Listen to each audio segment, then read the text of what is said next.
Here's something that might shock you. I don't have too many topical hot takes on Doctor Who that skew negative these days.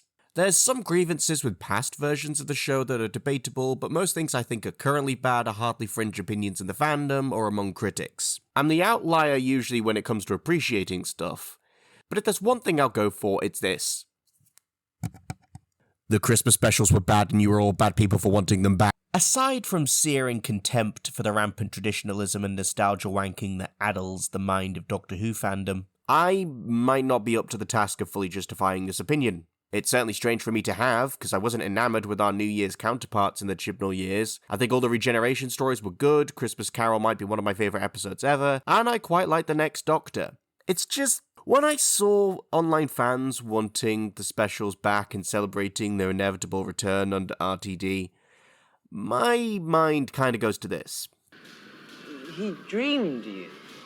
How can you still exist? Now the dream outlives the dreamer and can never die. Once I was the puppet. Now I pull the strings. Remember Time of Angels, Flesh and Stone? Remember how this is one of the coolest horror ideas ever? It was done active damage by the Snowmen, and I won't forgive it. Some of them can be pretty important. I can't imagine going from Doomsday straight to Smith & Jones without Runaway Bride in between. And for all that I bash it, the final scene in The Doctor, Widow and the Wardrobe provides perfect closure to the Doctor's arc in Series 6. But I think I can make the case that the successful Christmas specials were good in spite of them being Christmas specials, not because of them. Let's take Christmas Carol, the best one. A story where the Doctor rewrites an old tyrant's personality by time-travelling into his past and basically turning him into his companion for a few years. This premise could exist without the Christmas theming. Hell, a version of it arguably does. And when you go back and watch it, it doesn't rely on the framework of the Dickens story too much. If you remove it, all you really lose is that wonderful twist at the end where he shows Kazran the future. Let's take the regeneration stories. Did these need to be Christmas specials? Bit of a trickier question. You should all be aware of the significance of the 10th Doctor dying at Christmas. If not, watch this video and fix that.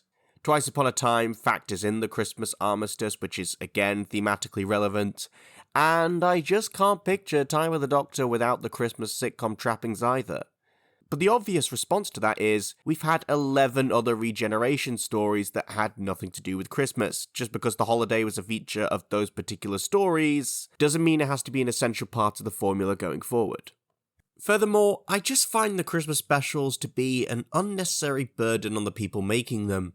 You really notice this in Moffat's time. I could call him my favourite showrunner these days, but I think nearly everyone would agree that the Narnia one is probably his weakest script. And it's for very simple reasons. It was a drain of attention and resources at a point in time when he was a very busy man. It's not awful. It might even be passable if it came from anyone else. But being forced to write disposable Christmas fluff is hardly the best use of Doctor Who's best writer. And no, I'm not just saying that because apparently it's his birthday today. This video airing when it did is a very poorly timed coincidence. Yes, he often turned out gold on December the 25th, but I think that's more despite the schedule. Russell is a similar deal. Jackson and the interesting potential for dark drama that came with his story did not need Christmas. Otherwise, it's him on standby mode, with excess and bombast dialed up a fair bit. And I think we can all agree he doesn't need the occasion to do that. So I think there's an inherent problem with the showrunners having to do these gigs. But this has been addressed somewhat. The upcoming Christmas special is not being written by the current showrunner, just the next showrunner. Truth is, I absolutely love doing Doctor Who Christmas, because I'm a big fan of Christmas. I absolutely adore Christmas. Then the email came through saying, Stephen, I need to get on to Series 2. I'm never going to finish this Christmas script. Could you come in and write one? So, okay, the head writer is not going to be overworked, and Moffat is even more likely to produce something great, but if this slot is going to exist at all, I think the best use of it would be to let a new writer try their hand at it. To paraphrase Stu Bagfull, you're guaranteed an audience at Christmas. No one goes anywhere, chances are they're stuck in front of a TV in the living room full of Christmas dinner. You can do pretty much anything you want, so long as it is an episode that remembers to address that it's Christmas. Another reason I advocate for this is that a lot of the high points with Moffat Christmas specials came when they were very close to the core of his work. Someone online once pointed out the parallel between Kazran and his love interest and the Doctor and River, to which I remarked, positively, that Stephen Moffat was telling the same story for years. The grief that comes with the relationship based around time travel, and whether the Doctor's life is one long battlefield with only one destination. Soldiers and romance and weeping old men, yeah, this is some of the most Stephen Moffat to Stephen Moffat. But that does mean that another Christmas special from him has the risk of going over well-worn ground. Boom, at the very least, felt like it clearly came from post-2018 Stephen. By his own admission, some of it is stuff that he's been thinking about very recently. So I was wondering whether we were going to get that with the Christmas slot. But hey, Villaingrad is back again. They're becoming his new Weeping Angels, which I'm down for, even if it arguably resembles the strain of quote-unquote anti-capitalist movies and shows that have come out in the 2020s.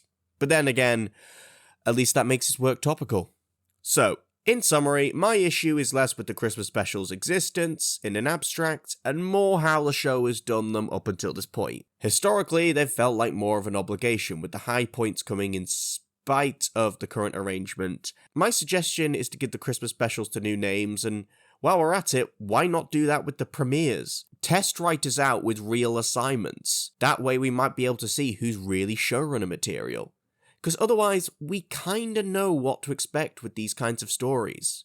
We all knew what the Star Piece was gonna be like before we watched it, ditto with the Space Babies, and it's a similar deal with Russell's finales, or should I say, finale. And he has to know this. He's aware of the term narrative collapse, for fuck's sake.